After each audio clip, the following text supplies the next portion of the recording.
أعوذ بالله من الشيطان الرجيم بسم الله الرحمن الرحيم وأوحى ربك إلى النحل أن اتخذي من الجبال بيوتا ومن الشجر ومما يسرفون ثم كل من كل الثمرات فاسلكي سبل ربك بذلولا يخرج من بطونها شراب مختلف ألوانه فيه شفاء للناس إن في ذلك لآيات لقوم يتفكرون. Dan Tuhanmu mengilhamkan kepada lebah, buatlah sarang di gunung-gunung, di pohon-pohon kayu, dan di tempat-tempat yang dibuat manusia. Kemudian makanlah dari segala macam-macam buah-buahan, lalu tempuhlah jalan Tuhanmu yang telah dimudahkan bagimu. Dari perut lebah itu keluar minuman madu yang bermacam-macam warnanya. Di dalamnya terdapat obat yang menyembuhkan bagi manusia.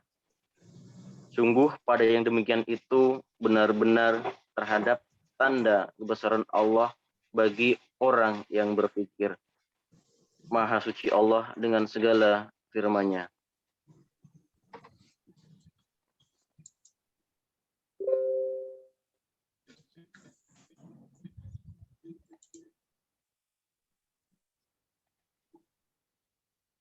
Assalamualaikum warahmatullahi wabarakatuh. Waalaikumsalam warahmatullahi wabarakatuh. Waalaikumsalam warahmatullahi wabarakatuh.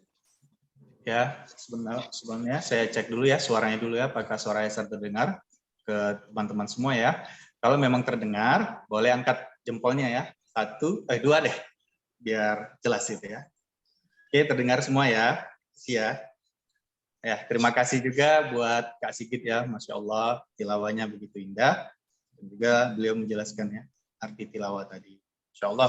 Dan memang produk kita ini memang sesuai dengan ini yang disampaikan di dalam Al-Quran. Baik, untuk kelancaran aktivitas kita, baiknya kita berdoa dulu ya, supaya dari awal sampai akhirnya nanti jalan dengan lancar. Berdoa dimulai.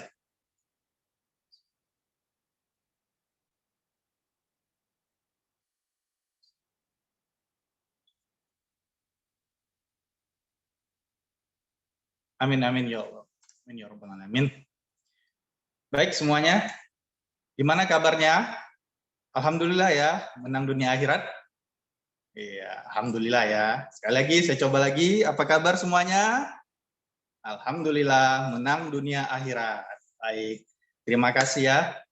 Di sini saya lihat sudah banyak teman-teman kita ya, sudah on video ya. Masya Allah, ada Kak Rosi ya. Kak Rosi, ada Mas Sigit ya. Oke. Di sini juga saya tengok juga sudah ada Kak Tina, Kak Rosita, Kak Nora Misti ya, dan juga tentunya pemateri kita Mas Dedi juga alhamdulillah ya on video. Banyak juga yang lain juga, mungkin nggak bisa saya sebutkan satu-satu ya, ada Mas Faisal, Mas Alif, semuanya oke. Kak Raidatul Jana juga ya, Masya Allah, keren-keren semuanya. Baik, sebelum memasuki materi, saya sedikit sharing aja ya tentang yang disampaikan oleh mentor-mentor kita kemarin, yaitu cara untuk menjalin hubungan dengan mitra atau calon customer kita.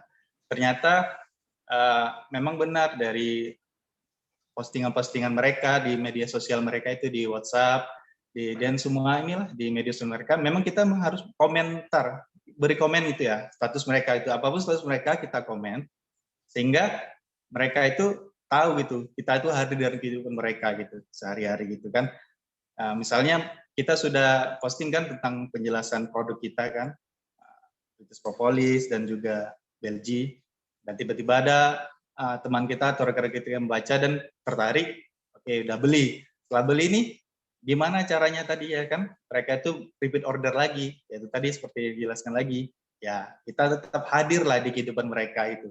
Story mereka kita komen, kita tuh seolah kita berempati gitu, berempati seolah mereka itu kita sejajarkan posisi kita itu dengan mereka gitu ya kan.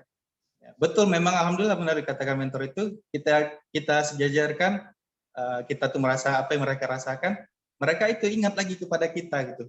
Misalnya mereka ingin order BP gitu atau BLG, oh iya ya ada ini, ada Kak Usman, ada Kak Rosi, jadi mereka ingat seperti itu. Alhamdulillah memang itu bagian dari inilah salah satu juga ya untuk mempererat hubungan kita dengan mitra dan juga customer kita ya.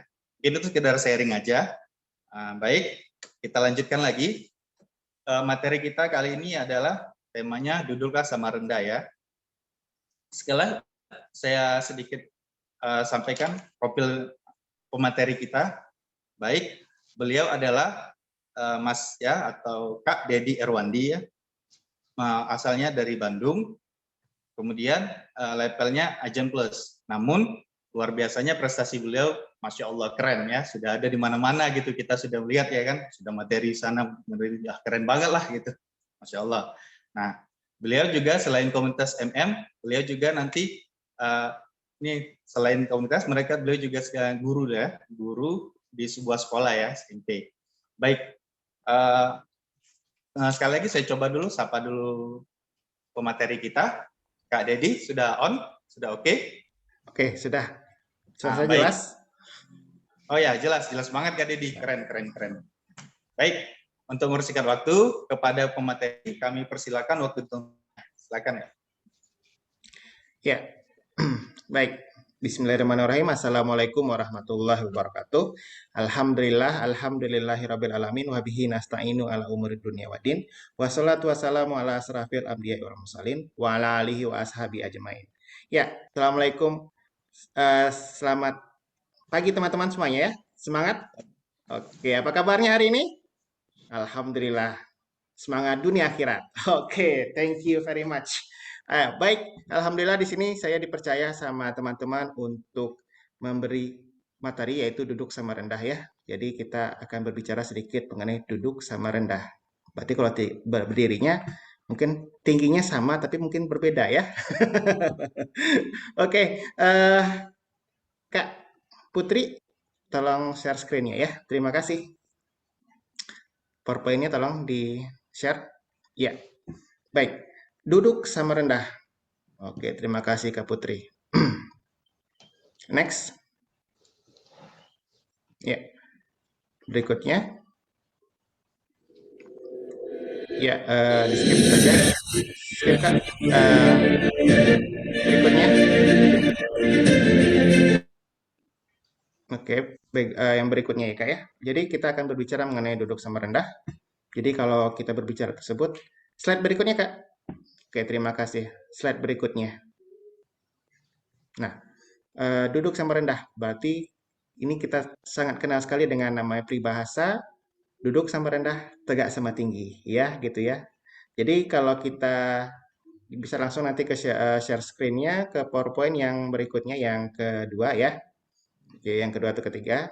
Jadi artinya apa ini duduk sama rendah, tegak sama tinggi? Jadi sejajar dalam martabat ataupun tingkatan. Itu kalau kita berbicara mengenai peribahasa ya. Jadi selalu diiringi duduknya sama rendah, tegaknya sama tinggi. Nah, kemudian apa arti yang berikutnya selain sejajar dalam martabat ataupun tingkatan? Yang kedua adalah sama adil di kedua belah pihak. Adilnya bagaimana? Baik adil dalam hak maupun kewajiban. Kak Putri, sudah bisa di-share? Oke, sambil menunggu Kak Putri ya. Nah, ini dia mengenai duduk sama rendah dan tegak sama tinggi. Oke. Silakan Kak Putri ya, ditunggu.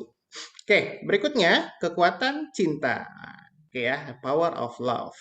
Jadi ternyata dalam membina kemitraan maupun bukan hanya membina kemitraan, tetapi juga dengan konsumen lainnya, kita memerlukan kekuatan cinta gitu ya, power of love. Oke. Nah, mungkin kalau kita berbicara kekuatan cinta, siapa sih yang tidak kenal dengan karya William Shakespeare? Nah, karya William Shakespeare yaitu mengenai cerita Romeo and Juliet. Iya, gitu. Kalau bisa, kalau Kak Putri mungkin bisa di-backup sama Kak Rosi ya, ditunggu. Oke, jadi ya cerita William Shakespeare ini adalah cerita dari William Shakespeare ini sangat terkenal sekali, Romeo and Juliet. Jadi kisah cintanya penuh dengan apa namanya halangan ya. Oke, terima kasih Kak Putri. Penuh banyak rintangan, bahkan endingnya juga penuh dengan kesedihan juga ya. You die, I die. Oke, tuh. Nah, ya lanjut berikutnya yang kekuatan cinta Kak. Oke, kemudian kalau mengenai kekuatan cinta ini juga, ya itu dia betul sekali. Silakan di-share. Taj Mahal di India. Siapa sih yang tidak tahu? Diperbesar Kak. Oke, di full screen aja. Terima kasih. Oke, cerita Taj Mahal ini ya. Ini adalah satu bangunan Mbak di kota Agra. Bukti cinta siapa? Kaisar Mogul. Ya, Kaisar Mogul yang bernama apa? Shah Jahan. Oke, Shah Jahan kepada istrinya yaitu kita sebut dengan Mumtaz ya. Oke, di full screen Kak. Terima kasih itu diperbesar di full screen. Oke. Jadi kekuatan cinta, power of love ya. Oke, berikutnya next slide. Oke. Oke, dibantu ya share-nya. Oke, karena full screen. Oke. Kekuatan cinta, power of love. Nah, begini. Kalau kita lihat bukti dari Rasulullah Shallallahu Alaihi Wasallam ya. Oke, Rasulullah Shallallahu Alaihi Wasallam. Siapa sih yang tidak tahu kekuatan cintanya? Selama hidup beliau, Rasulullah itu mendedikasikan hidupnya kepada umat. Baik itu ketika dia hidup, tetap memikirkan umatnya, bahkan kalau kita berbicara mengenai memikirkan umatnya, cinta Rasulullah ke kita itu ya bisa dibilang seperti ini. Bahkan sampai sholat wajib pun dipikirkan. Wah, ini terlalu banyak sholat wajibnya. Bahkan dikurangi sampai berapa rakaat? 5 rakaat ya. Dari banyak itu. Kemudian bahkan beliau, Rasulullah, itu memikirkan, memohon kepada Allah bagaimana cara menyelamatkan umatnya. Ketika meninggal pun dia masih memikirkannya. Hidup memikirkan kita, mau meninggal pun masih memikirkan kita ya. Memikirkan bagaimana menyelamatkan umat beliau, termasuk kita ini. Nah, selain Al-Quran yang berasal dari Allah sebagai pegangan hidup kita, Rasulullah juga meninggalkan hadis-hadis ini ya, kebiasaan beliau yang terbaik diberikan ke kita ya. Jadi itu bisa jadi panduan selain dari Al-Quran. Jadi panduan utama Al-Quran ditambah dengan hadis. Itu luar biasa bukti cinta beliau kepada kita. Ya, Masya Allah, luar biasa. Jadi kita sebagai umatnya semangat ya. Oke, terima kasih Kak Putri. Lanjut berikutnya ke slide berikutnya ya. Nah, di sini slide berikutnya, terima kasih. Nah, sudahkah Anda mencintai bisnis Anda? Ini mungkin pertanyaan penting bagi kita semua. Kenapa harus mencintai? Di mana-mana kalau kita mencintai ya, di mana-mana ya kita memikirkan bisnis. Jadi kita tetap 3A ya. Allah dan Rasulnya, kemudian anak dan istri, dan yang ketiga adalah amal jariah. Nah, untuk anak istri amal jariah ini ya kita perlu bantuan apa? Bisnis. Nah, jadi tambah lagi satu lagi, berarti yang keempat adalah sudahkah Anda mencintai bisnis Anda? Nah, maksudnya apa di sini mencintai bisnis ya? Mencintai bisnis ini berarti mencintai tim Anda. Oke, tim Anda seperti apa? Berarti harus, kalau kita mencintai tim, berarti seperti halnya Rasulullah, kita memikirkan tim kita kena sampai target nggak?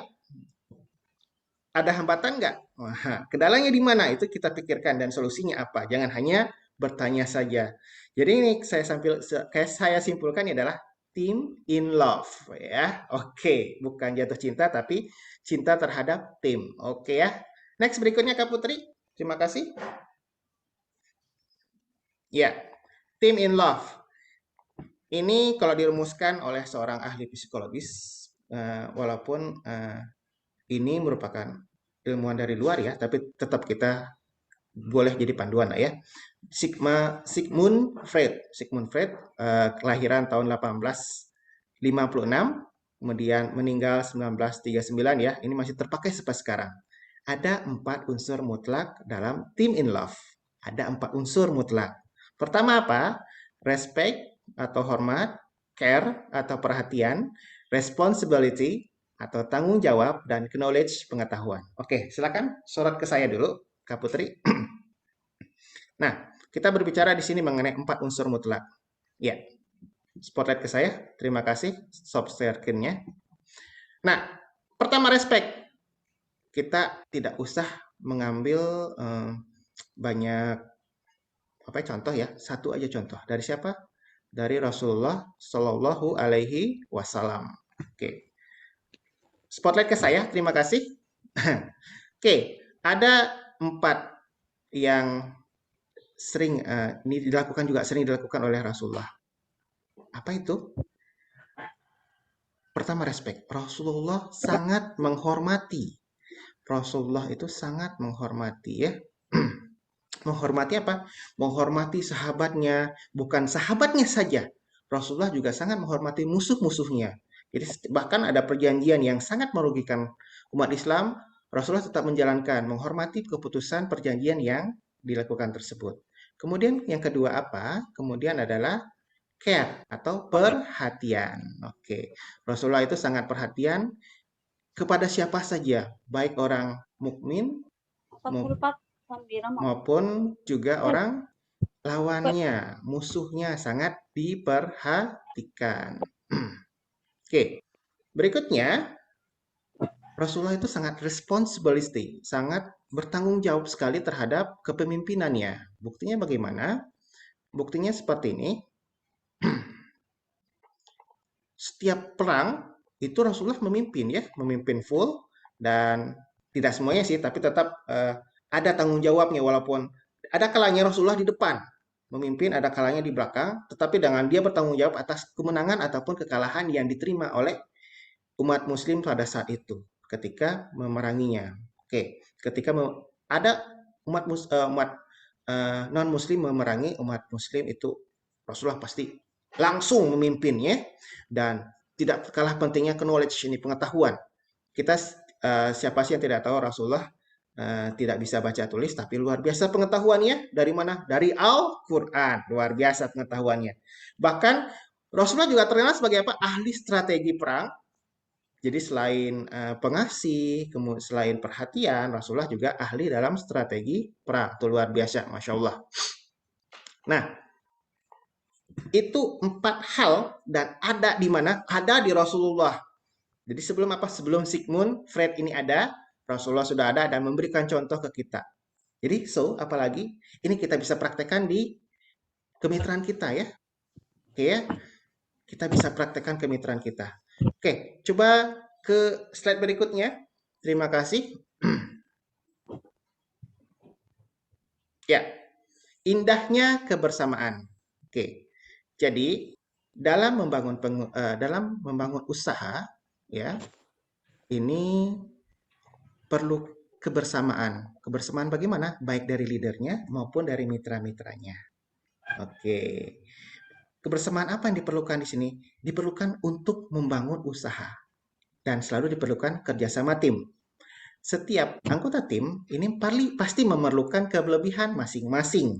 Ya, pasti ada kelebihan masing-masing. Jangan diperhatikan kekurangannya, perhatikan kelebihannya dan maksimalkan kelebihannya. Kekurangannya akan kita pelajari untuk cara menutupinya. Jadi perlu ilmu untuk mempelajari, untuk menutupi kekurangan-kekurangan tersebut. Nah, ingat, dalam tim harus sering apa? Saling mengisi dan membangun kebersamaan. Jadi indah sekali kebersamaan itu. Jadi diawali dengan cinta, kemudian saling memikirkan, dan akhirnya akan muncul rasa kebersamaan. Nah, berikutnya, next slide. Thank you. Nah, ini dia indahnya kesetaraan. Dari mulai cinta, ada rasa kebersamaan. Nah, baru yang endingnya nih, ada kesetaraan. Quality life is a equality life. Maksudnya apa? Hidup yang berkualitas adalah hidup yang berada dalam kesetaraan. Sehingga ini munculnya mungkin salah satu konsep dari komunitas MM ya, berbasis kemitraan. Oke, walaupun ada levelnya tapi tetap berbasis kemitraan. Level hanya bagaimana? Hanya dalam pembelian produk. Makanya jangan beli 3, jangan beli 5, beli berapa? Beli 10. Kita sebagai pengusaha gitu ya. Beli 10. Walaupun Anda reseller, walaupun Anda agen, Anda tetap adalah kemitraan. Oke ya, kesetaraan. Mendapatkan ilmu yang sama, memiliki hak yang sama dalam mendapatkan ilmu. Ya, itu tuh luar biasanya sekali. Oke, next berikutnya. Ya, di sini dalam kesetaraan ini ada 5 parallel wonders. Jadi ternyata ada keajaiban ya. Saya banyak keajaiban. Itu kalau kita simpulkan banyak sekali keajaiban dalam kesetaraan ini. Tapi ada 5 wonders, 5 parallel wonders atau 5 keajaiban paralel. Oke, silakan diperhatikan dulu. Pertama ada 9, 11 dan 11, 9. Kemudian ada PC, NCP, kemudian 13 Mei, kemudian All Japan, All China, dan ada Nabi Muhammad dan Nabi Musa ya. Oke, coba share spotlight ke saya, share screen-nya ditutup dulu, di stop dulu, terima kasih. Ya, stop share screen. Oke, terima kasih. Oke, kita akan berbicara ini ya, 5 keajaiban kesetaraan ya. Oke, kita yang kalau Pak Ipo bilang ya di bukunya itu adalah 5 parallel wonders. Pertama, 9 garis miring 11. 9 garis miring 11 itu sebetulnya 11 September 2021. Nah, itu. Ada yang tahu? Ada kegiatan apa? Boleh? Kalau ada yang boleh kasih masukan. Ada yang terjadi, ada sesuatu hal yang terjadi yang wah luar biasa di 11 September 2021. Oke. WTC Boleh, itu. Ya, gimana Kak Usman? WTC ya? Pesawat yang meledakkan gedung WTC ya? Oh iya betul sekali Kak Ifafa juga bilang ya. Nah, runtuhnya apa? Runtuhnya kekuasaan di sini. Terjadi ketidaksetaraan kekuasaan. Jadi terjadi runtuhnya World Trade Center. Betul ya Kak Usman ya? Gitu. Oke. Jadi itu luar biasa runtuh kekuasaan. Dan 11/9 ini adalah 9 November 1989. Ada yang tahu itu di Eropa terjadinya? Oke, boleh chat, boleh berbicara juga. Oke, Revolusi silakan. industri. Revolusi industri. Oke, kurang tepat. Tapi terima kasih Kak Danar. Lebih tepatnya apa? Hancurnya atau runtuhnya tembok Berlin. Di mana? Di Jerman. Nah, itu ya 9 November 1989 ya. Ini terjadi apa? Ketidaksetaraan mobilitas. Itu sudah tahu Jerman Barat, Jerman Timur dikasih batas lagi ya. Yang lain mah tidak dikasih batas. Kenapa nih sesama Jerman dikasih batas? Nah, itu ketidaksetaraan mobilitas. Jadi harus hati-hati, ada ketidaksetaraan kekuasaan dan ada ketidaksetaraan mobilitas. Yang kedua, PC and CP. Oke, PC. Artinya ini sudah tahu sekali ya, PC. PC. Oke, yang kita gunakan setiap hari. Kepanjangannya boleh? Boleh chat, boleh hidupkan speaker. PC personal komputer. Oke, that's right. Personal computer. Siapa sih yang tidak menggunakan PC sekarang ya? Ada yang berupa portable-nya laptop ya. Gitu. Dan CP, computer phone, handphone. Sekarang jadi lebih keren ya, computer phone. Komputer yang diracik dalam bentuk handphone. Nah, ini tersedia. Bahkan kita contohnya kita saja ini dari berbagai daerah itu bisa berkomunikasi lewat apa? Zoom meeting. Kita bisa bertemu. Kita dengan melalui handphone, melalui komputer bisa akses internet. Jadi ada akses internetnya. Bisa mengetahui berita di Rusia, di Amerika.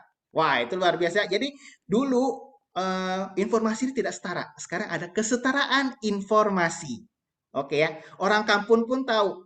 Sekarang game apa yang paling tren? Itu anak-anak tahu itu ya. Wah, sekarang Mobile Legends jadi ujung Indonesia ya, dari Sabang sampai Merauke tahu. Apa sekarang game-gamenya, apalagi film-film yang terkenal. Jadi gampang sekali sekarang.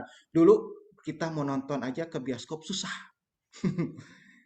Mahal ya. Sekarang tinggal buka handphone bisa nonton. Buka YouTube bisa nonton. Itu luar biasa kesetaraan informasi.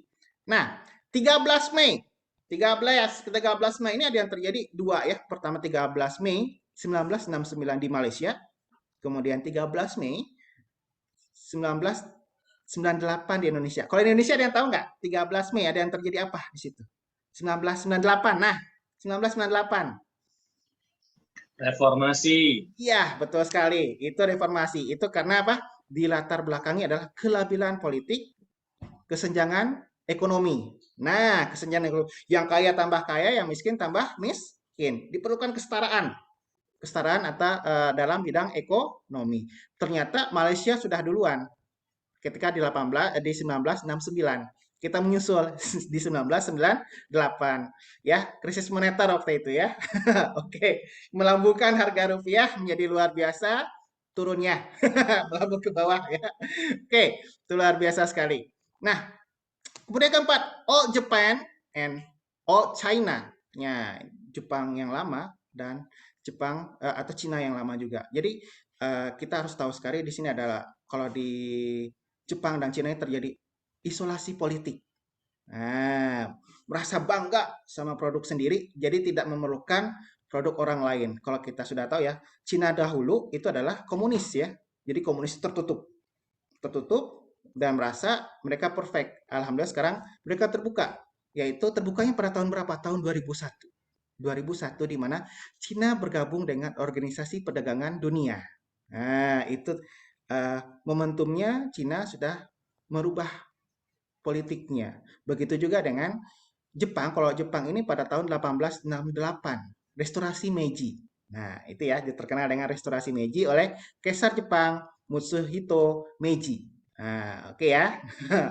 Jadi kesetaraan dalam bidang politik pun perlu dilakukan. Jadi tidak hanya berbicara produk Jepang, produk Cina ya. Dan memang di sini masih ada yang melakukan isolasi politik itu di Korea Korea Utara ya, itu masih melakukan.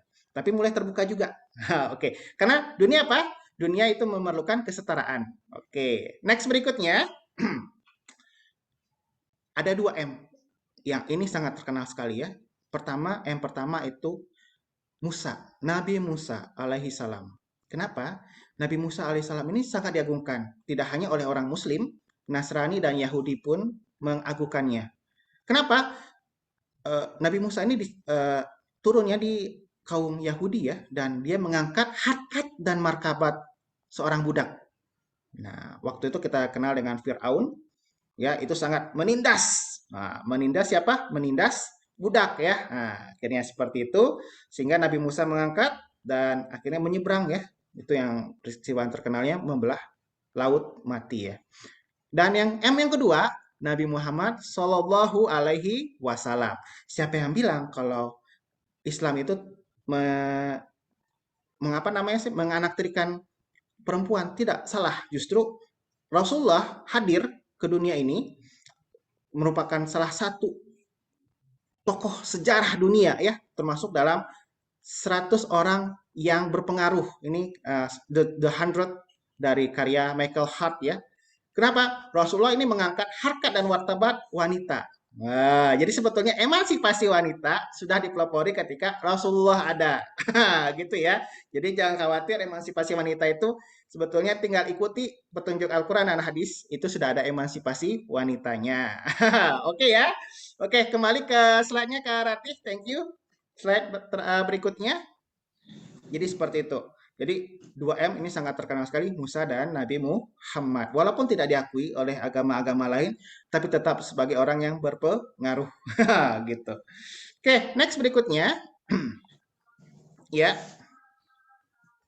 Nah, mungkin catatan bagi kita di sini. Ingatlah, angkuh pada mitra, Anda akan luluh lantak seperti gedung WTC. Setinggi apapun posisi Anda bisa luluh lantak. Itu harus hati-hati. Jadi baik sama mitra maupun sama konsumen. Jangan pernah angkuh. Kemudian yang kedua, pelajaran yang 5 parallel tadi, 5 parallel wonders, mengekang pekerja. Nah, ingat, kita kemitraan, bukan bos dan bawahan. Nah, kalau bos dan bawahan itu jelasnya, kamu harus A, B, C. Nah, nanti ya peserta ya bawahannya terpaksa. Anda akan hancur lebur seperti halnya tembok Berlin. Oke ya, itu harus hati-hati. Kemudian yang ketiga, diskriminasi terhadap bawahan. Wah, ini belinya 10, pelayanannya harus maksimal, beli 3, biarin aja, kapan-kapan dibalas, apa kok mau beli 1? Itu jangan pernah dilakukan teman-teman. Itu jangan pernah dilakukan. Kenapa? Karena suatu saat mungkin yang beli 1 bisa jadi 10, yang 10 belum tentu beli lagi gitu ya. Jadi kita tetap harus positive thinking, mau beli 1, mau beli 3, mau beli 10, mau beli 5, itu tetap prioritas siapapun, mitra maupun konsumennya. Ingat, Anda melakukan diskriminasi, terjadilah peristiwa yang insiden 13 Mei, berantakan semuanya. Oke ya, tim kalian, tim kita bisa berantakan. Oke, kemudian lambat berubah. Oke, mungkin sekarang Zoom meeting, jangan siap-siap kopdar. Oke, nanti mungkin Zoom meeting tetap ada kopdar, ketemu sama pelanggan, jangan pernah tidak mau gitu. Mungkin ada teknologi berikutnya, kita harus tetap cepat ya, jangan lamban berubah.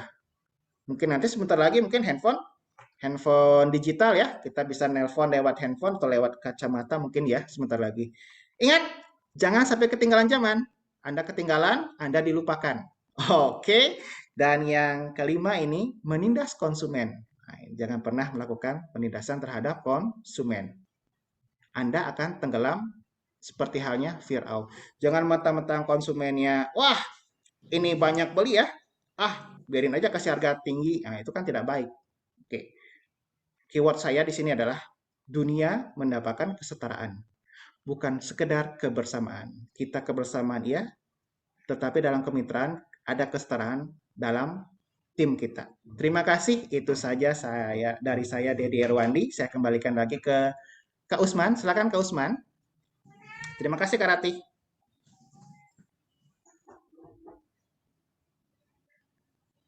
Ya, silakan.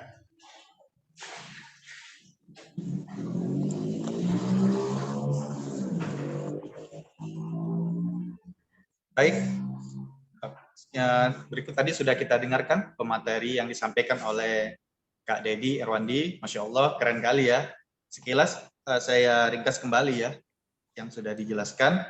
Pertama, angku pada mitra menyebabkan lulu lantak seperti gedung WTC. Kemudian mengekang pekerja menyebabkan hancur lebur seperti tembok Berlin.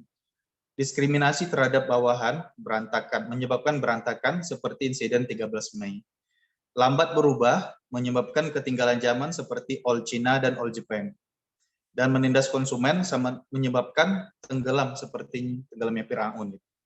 Baik, kurang lebih seperti itu pemaparannya. Saya kembalikan kepada Kak Faisal atau yang mewakili untuk memberikan penilaian. Terima kasih.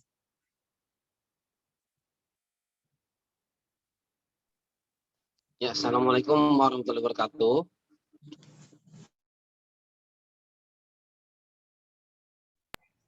Ya, Waalaikumsalam warahmatullahi wabarakatuh. Ya, aman ya. Suara saya jelas ya, teman-teman? Ya, suara saya jelas. Boleh ada yang suaranya dibantu Mas Usman? Aman, Mas. Oke, siap. Oke. Oke,